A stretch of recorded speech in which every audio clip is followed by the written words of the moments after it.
o representante que é mesmo? Esqueci. Sou eu, professor. Gabriel. Gabriel, se eu esquecer de pôr para gravar, você me avisa, tá bom? É importante gravar para aqueles que não assistiram a aula poder ter depois.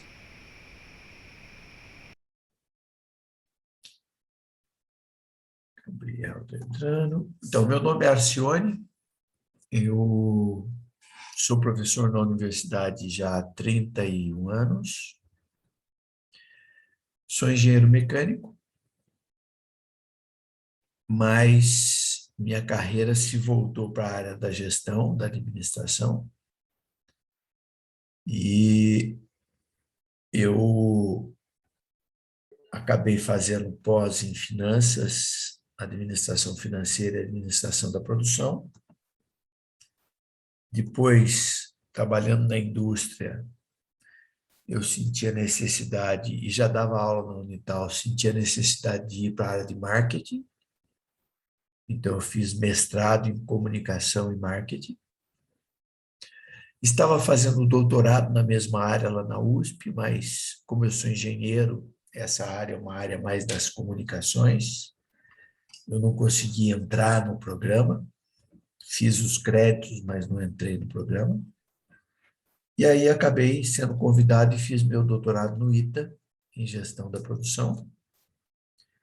E depois, em 2015, eu fiz meu pós-doutorado em gestão de negócios na Itália.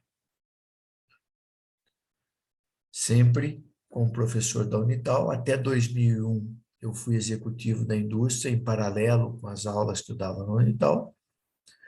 E de lá para cá, eu tenho uma empresa de consultoria. Tive uma empresa grande de telemarketing, cheguei a ter 150 funcionários trabalhando para a LG, mas hoje só trabalho com a consultoria mesmo, e dou aula.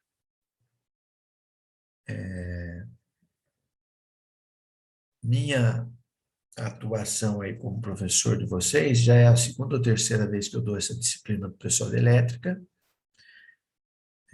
Depois, um outro professor começou a dar, não sei nem quem é que dá, mas agora teve um problema com esse professor, não sei o que é, pode ser que ele volte antes do final do semestre, mas se ele não voltar, eu continuo, caso contrário, ele dá continuidade naquilo que a gente tiver vendo. Tá bom? Eu ganhei prêmio de inovação já, tem um professor aí também na área, que se chama Ederaldo Godoy, e nós já fomos parceiros em alguns trabalhos, e nesse último, há 2 anos atrás, nós participamos do GBIB, que é um prêmio que envolveu universidades brasileiras. Nós ganhamos a fase Brasil, e daí na fase final nós concorremos com um grupo que ganhou a fase holandesa e o outro que ganhou a fase alemã. E nós ganhamos um prêmio de 10 mil euros por conta do que nós apresentamos em cima de uso de efluentes para geração de gás.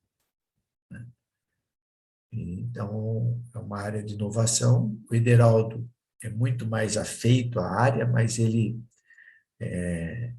não dá aula na área. Ele é mais prático. E eu acabo sendo teórico.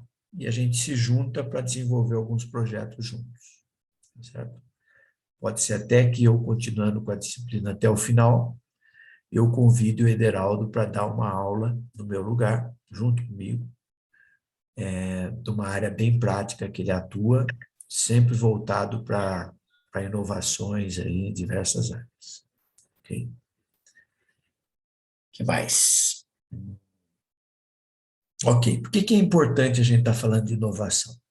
Eu gostei quando me convidaram para dar essa disciplina um tempo atrás aí na elétrica, porque quando eu fiz engenharia, a gente era preparado para ser empregado. Então, a gente não tinha aula de marketing, não tinha aula de nada. Era ser engenheiro, era sentar atrás de uma prancheta e trabalhar para resolver algum problema técnico. Por sorte, eu fui fazer estágio numa empresa que nem existe mais, a Engesa, engenheiros especializados que tinha em São José, em São Paulo, que fazia carros de combate sobre roda. E lá eu acabei trabalhando com vários engenheiros da Politécnica, da Universidade Federal de São Carlos, do ITA, e esse pessoal acabava de formar na faculdade, já ia fazer pós-graduação na Getúlio Vargas, em São Paulo, SEAC, curso de especialização em administração para quem já tinha uma graduação. E eu acabei indo fazer esse curso também. Curso caro, eu gastava praticamente tudo que eu ganhava para ir estudar na Getúlio Vargas 3 vezes por semana em São Paulo. Difícil de entrar, 5, 6 mil candidatos para 240 vagas por ano na época, não sei nem quantas são hoje. Mas me abriu a cabeça para ver o mundo de forma diferente.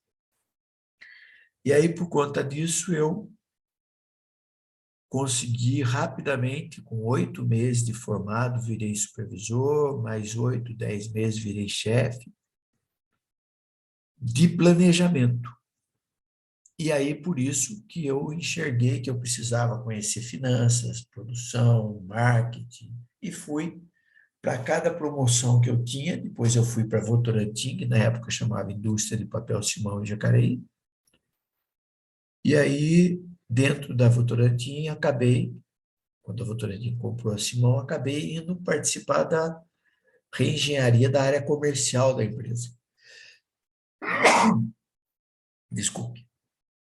E por isso, eu vi que o mundo da produção era muito mais abrangente do que aquilo que eu tinha visto na faculdade. E o mais interessante é que depois de 25 anos de formado, 20 anos nós fizemos um pequeno encontro da minha turma, poucas pessoas, mas 25 foram vários, muitas pessoas. E aí eu vi que a maioria dos meus colegas tinha ido para a indústria e tinha ficado na mesma função por 25 anos. E eu mudei pouco de empresa, trabalhei em 3 empresas, uma na Ford, quando era aprendiz do Senai, a Engesa, como estagiário até quando eu fui chefe, e depois na Votorantim, que eu fiquei 10 anos. Não trabalhei mais em nenhuma empresa. Mas mesmo assim tinha mudado de área, crescido profissionalmente, indo para a direção de empresa, tinha subido. E muitos dos meus colegas ficaram parados no tempo.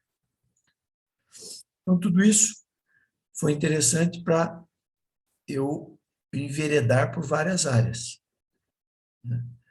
Então, eu dou aula de marketing, de empreendedorismo, de planejamento de produção, de inovação, de engenharia econômica, várias áreas eu migro por causa da minha formação bastante abrangente e acabo sendo aí um coringa em diversas áreas. Tá? No ITA, quando eu fiz meu doutorado, eu tive uma disciplina de inovação tecnológica. Uma das disciplinas que eu fiz lá foi essa.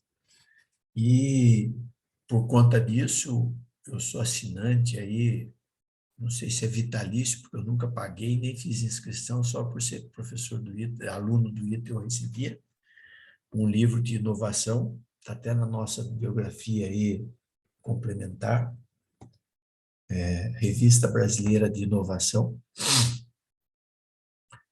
E é um desafio dar essa disciplina, porque, além da teoria que nós vamos estudar, o que está por trás e tal, nas turmas anteriores eu estimulei o pessoal a fazer uma pesquisa em cima de algum desenvolvimento de produto. Tá?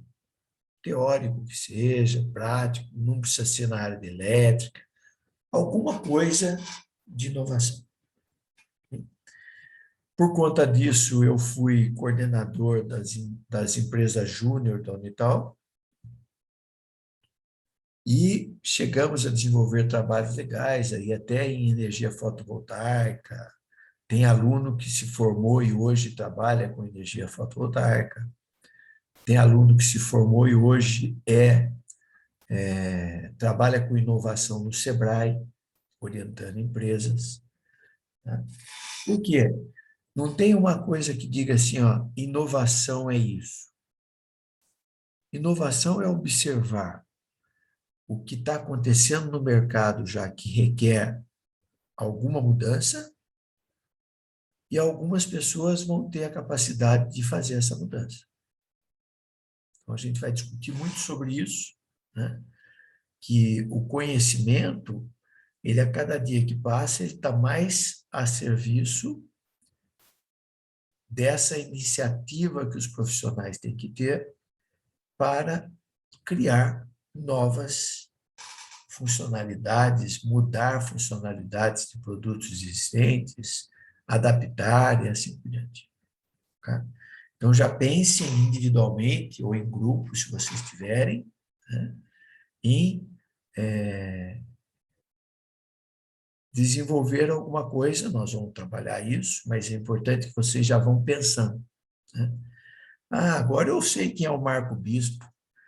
Apareceu um aluno na outra turma que eu estava dando aula antes, meio perdido lá, e ele deu azar que a hora que ele entrou, eu chamei ele para responder uma pergunta. Ele falou, acabei de entrar, professor, porque disseram que era 9 horas e tal. É que ele era da elétrica, não é da área de design gráfico, que eu dou aula de marketing e planejamento para eles. Seja bem-vindo, Marco. Agora você acertou a turma. Estava meio adiantado na primeira aula. Ok. Então, estamos em Melhor 17. adiantado do que atrasado. Valeu. É verdade. Legal. E pode entrar quando quiser, que eu dou outra disciplina lá. E é interessante. Tá? Eu não sei se vocês têm marketing. Eu dei aula uma vez, sim, para elétrica e marketing. Não lembro para que semestre. Tá? Então, estamos em 17, a turma parece que tem 20 na lista. Então, eu vou fazer a chamada e daí a gente continua conversando. Já vão pensando aí no que vocês querem saber demais aí. A gente... só um minutinho. Opa, deixa eu fazer uma coisa aqui antes que eu esqueça.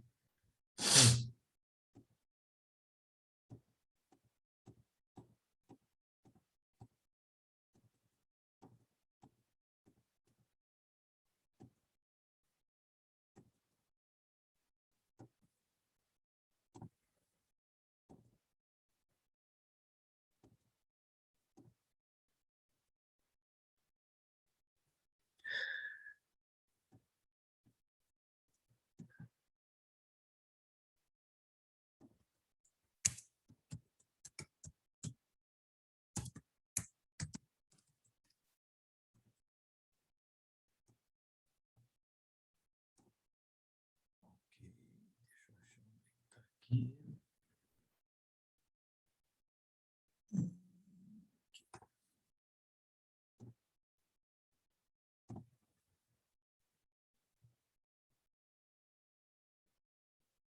Achei aqui. Vamos compartilhar essa tela aqui. Ok. Diário de classe. Notas. Inovação. Frequência. Dia 2. O que vocês tiveram dia 2? Teve aula? Alguém pode responder? Não, professor, não tinha nem quem era o professor definido. Ah, tá. Não, é porque na comunicação que eu dou aula também, teve palestras. Na primeira semana, todo dia tinha 2 ou 3 palestras, 2 palestras, então era uma integração de todo mundo. E começou efetivamente A essa semana. gente teve só na primeira aula. Aí a segunda era para ter aula normal, mas não tinha o professor ainda. Ah, tá. E eu só fui convidado para dar aula na quarta-feira, então não tinha como ser. Então, olha lá, Carlos Eduardo, tá aí, Carlos? Carlos Eduardo está presente.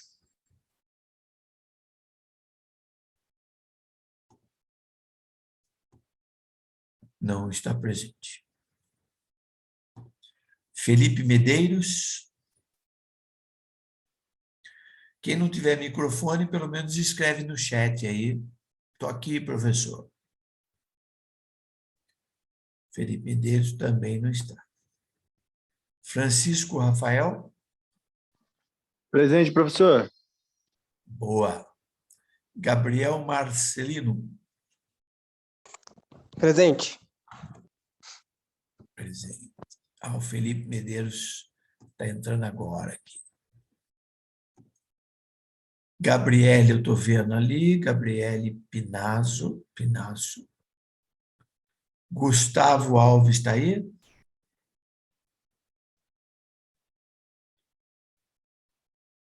Gustavo Alves não está. João Lucas. Presente, professor. Obrigado. João Vitor Alves.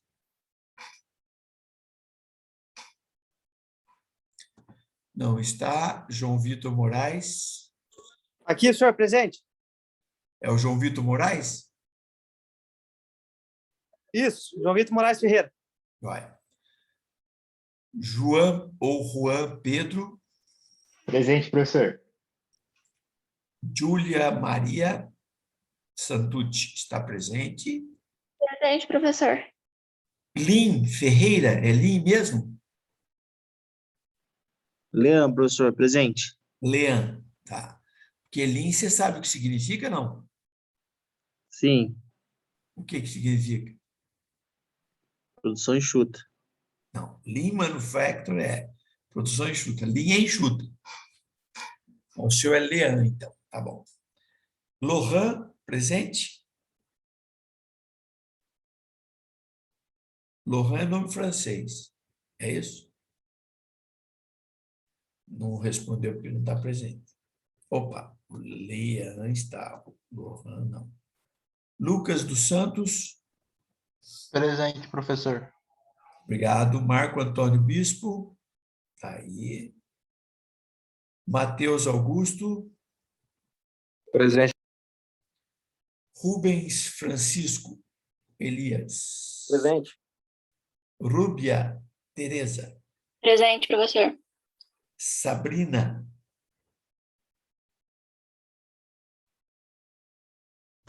Sabrina não está. William. Professor, Presente. não, tudo está A Sabrina está? Está. E o William presente. está. Então, aparentemente, não chegou Lohan, João Vitor e Gustavo e Carlos Eduardo. É isso? Então, está aqui gravadinho já. Professor, meu nome não está na lista ainda. Como é seu nome? Lucas Carvalho de Paula. Então, eu não posso pôr na lista, você vai se incumbir de me lembrar que você existe. Professor, Beleza. eu também, meu nome também não tá. Quem é? O meu também. É Davi. Davi, Lucas e o outro? Pedro Lucas. Davi, Lucas e Pedro Lucas vão ter que ficar me lembrando aí, ó. Estamos aqui, estamos aqui. Para quem sabe, o dia que seu nome aparecer na lista, eu dou a presença para vocês. Tranquilo. Beleza, professor. Beleza. Falou? Na próxima já vai estar já, né? É, eu acho que a minha também, a próxima já tá. Já. Então tá bom. Vocês me lembram que eu dou presença. Tá joia? Obrigado, professor. Valeu. Então, me interromper aqui. Tá. Então, o que vocês entendem por inovação? Ó, minha aula, eu vou dar teoria, nós vamos discutir um pouco, como eu falei, vamos fazer alguma pesquisa, e de vez em quando eu vou parar na aula e vou perguntar alguma coisa. E aí, se ninguém falar espontaneamente, eu vou escolher ou mais para Cristo aí, eu vou chamar e a pessoa tem que estar disponível. Se ela não responder, eu dou falta. Porque tem gente que liga e acha que é o diploma que é o mais importante e não assiste a aula coisa nenhuma. Tá certo? Então, é uma forma aí de fazer vocês ficarem mais atentos. Até porque teve um professor que comentou que ele estava usando, não sei que sistema, se era o Teams, sei lá, e ele encerrou a aula e no dia seguinte de manhã ele foi dar aula de novo. Quando ele abriu, tinha um aluno da turma anterior que não tinha saído até o dia seguinte, ou seja, o cara ligou, foi fazer outra coisa e esqueceu de desligar, ficou a noite inteira conectado na aula do professor. Mentirosinho, cara. Então tá. Então vou escolher alguém aí para falar alguma coisa. Lucas Fonseca, o que você entende por inovação?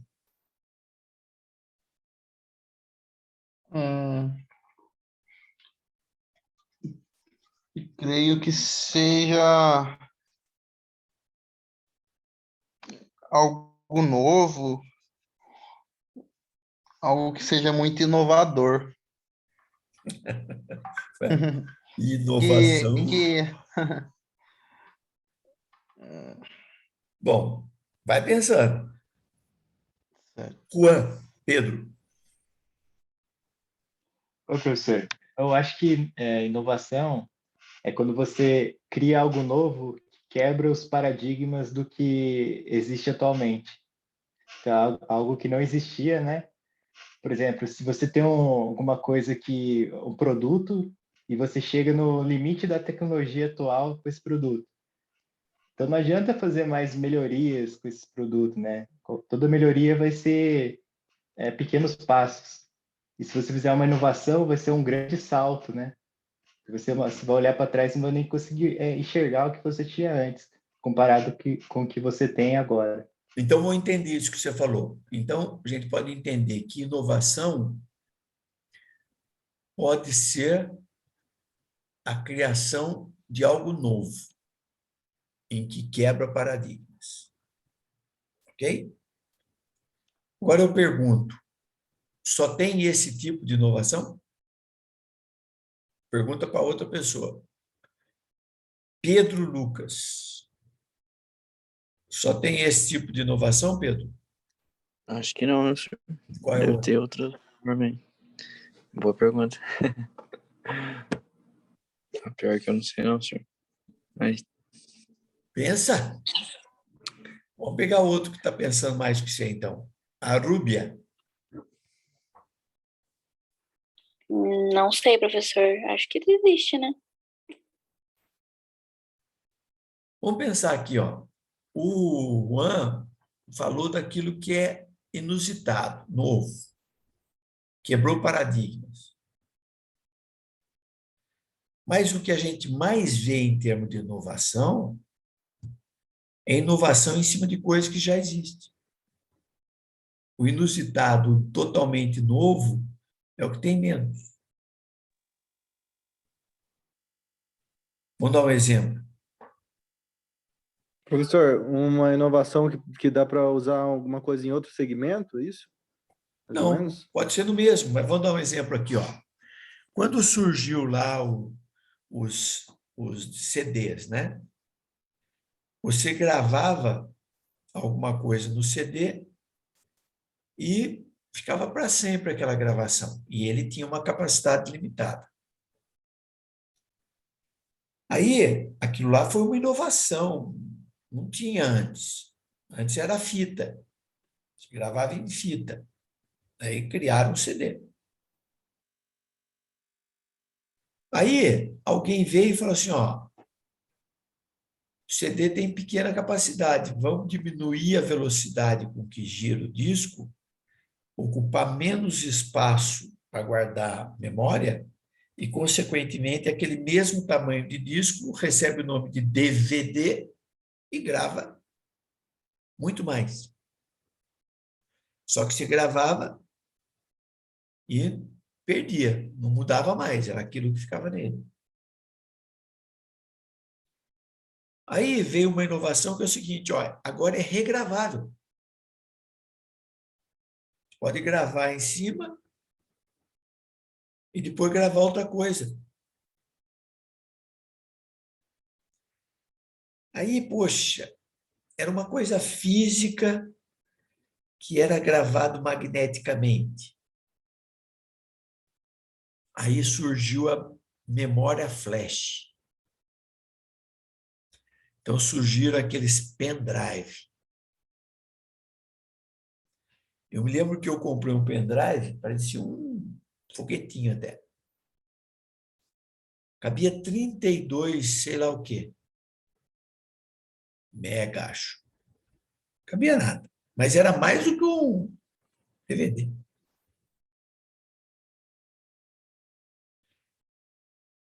Nota, foi quebrando alguns paradigmas, mas em cima de uma necessidade já identificada, armazenar dados.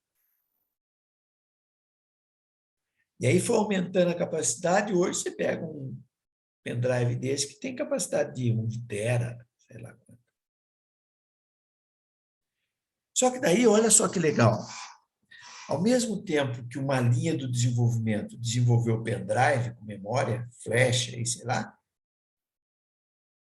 um outro desenvolveu a câmera fotográfica digital, que no início não se comparava em termos de qualidade com a analógica, porque a câmera tinha 1 megapixel, então era para fotinho pequena. Se você ampliasse, já a quantidade de ponto fazia com que ficasse um negócio totalmente distorcido. Só que os caras foram melhorando o número de pontos por polegada quadrada, sei lá qual é a medida. E à medida que foi melhorando isso, foi aumentando o tamanho do produto final. Então, você pega uma máquina fotográfica hoje, o celular, que tinha... Hoje eu nem sei quanto tem, mas eu tinha um celular da Nokia que tinha 41 megapixels. Então, quando você fazia o zoom dele, ele fazia painel de 2 metros por 1 com alta resolução, porque ele estava pegando quantidade de pontos ali enorme. Em paralelo, tinha o celular evoluindo.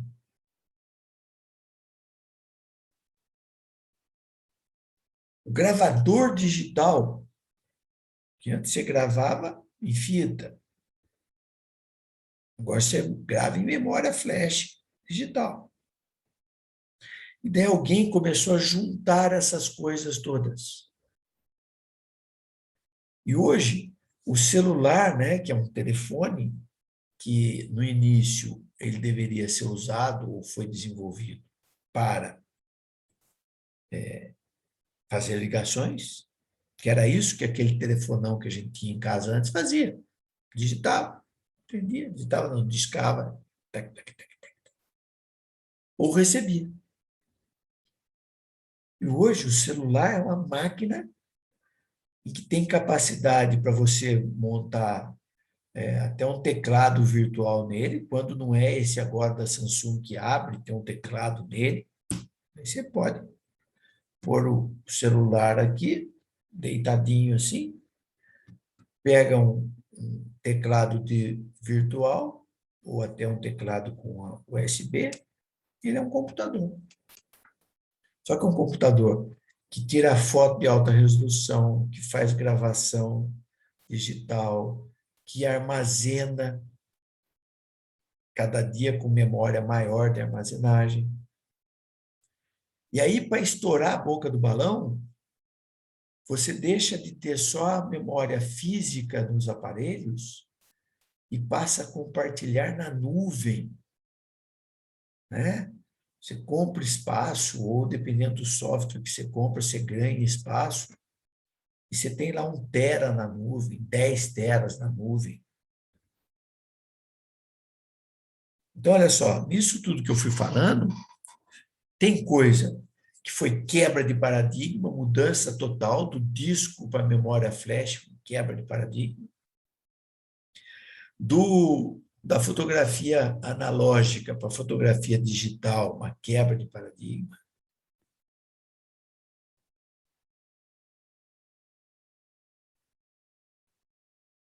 do gravador de fita para o gravador digital, quebra de paradigma. Então, você tem algumas quebras de paradigma, como o Juan falou, e evoluções dentro desse novo patamar, juntando tecnologia. Pô, se funciona lá, funciona aqui. Pô, se eu consigo guardar a imagem na memória flash, eu guardo o som também. Se eu faço isso, eu faço aquilo, e foi juntando tudo isso. Então, você tem muito mais inovação em cima de aprimoramento de alguma coisa que já existe. Em alguns momentos surgem efetivas inovações de quebra de paradigma. Ok? Ah, mas hoje essas inovações se comparam com a época primeira do marketing, o marketing 1.0, que não tinha marketing. Marketing surge na década de 50. Antes disso, se dá o nome de marketing 1.0, porque era vendas. E como é que funcionava? Ia o inventor para dentro do laboratório, inventando coisas, pela intuição dele. Imagina quando o Graham Bell fez o telefone. A intuição dele foi o seguinte, ó. Pô, antes a comunicação se dava por cavalo. O cara pegava o papelzinho, punha no cavalo, ia, andava dias para entregar uma carta para alguém. Dizem que os índios faziam por sinal de fumaça, né? Tipo um código Morse do índio. Punha fumaça aqui, o cara enxergava a fumaça dele lá a 1 quilômetro de distância, 2, e ele comunicava com o sinal de fumaça. Aí um cara falou, poxa, dá para transmitir impulso por meio do fio de energia. E desenvolveu o telégrafo. Criou um código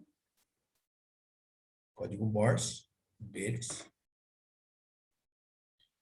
em que eu chegava lá e poucas palavras, sem artigo, sem verbo, muitas vezes, sei lá, a pessoa tem que interpretar a mensagem, porque era caro aquilo lá.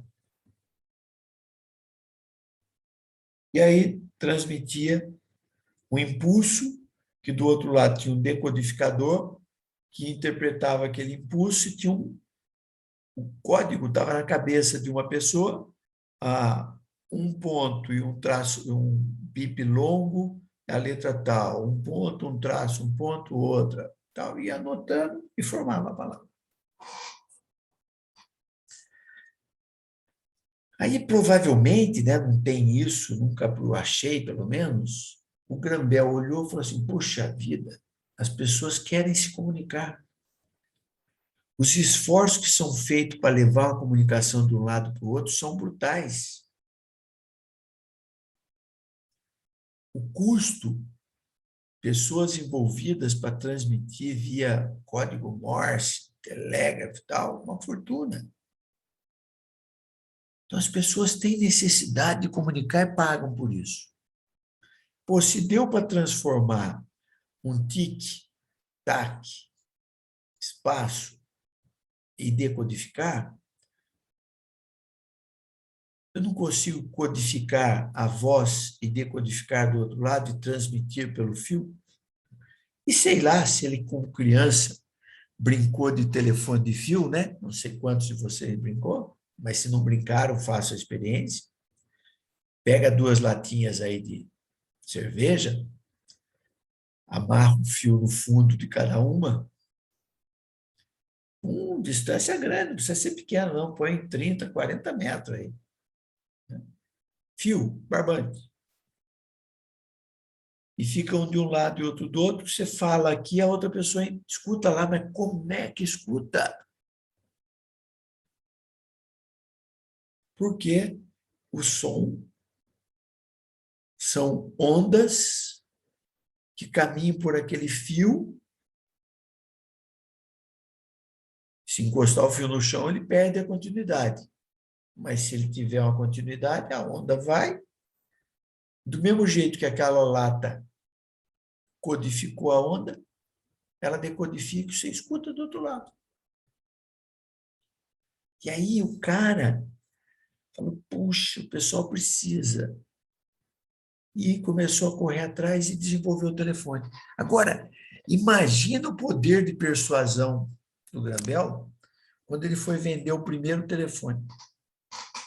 É uma brincadeira que eu estou fazendo, né? Mas chegou para alguém e falou assim, ó, esse é o produto futuro, você vai poder falar com todo mundo, tal, custa tanto. O cara comprou. E ficava falando sozinho, né? Porque não tinha ninguém do outro lado. Ele não vendeu para outro ainda, vai vender ainda. É uma brincadeira. Mas imagina a revolução que foi você conseguir falar com a outra pessoa lá do outro lado, né? Eu vivi, eu tenho 58 anos, eu vivi na casa do meu avô, que ele trabalhava na Light, antiga Light, que hoje chama EDP Bandeirantes aqui no Vale. E meu avô cuidava da linha de alta tensão, então essas torres que tem aí, meu avô era um dos que cuidava delas. Fazia inspeção para ver se não tinha formigueiro, se estourava um fio e tal, e chamava a equipe para fazer a manutenção que precisava. Meu avô tinha telefone na casa dele. Quando não existia telefone, era para ninguém telefone. E como é que funcionava o telefone na casa dele? Pelo fio de alta tensão das torres. A voz caminhava por lá. Então, dia de chuva, não podia nem chegar perto do telefone, que se caísse um raio lá no fio, dava choque em quem estava no telefone. Eu vou interromper, porque vai cair a cada 40 minutos, cai, e eu volto em seguida. Estou voltando, nós estamos em 19 mais eu, espero que voltem todos.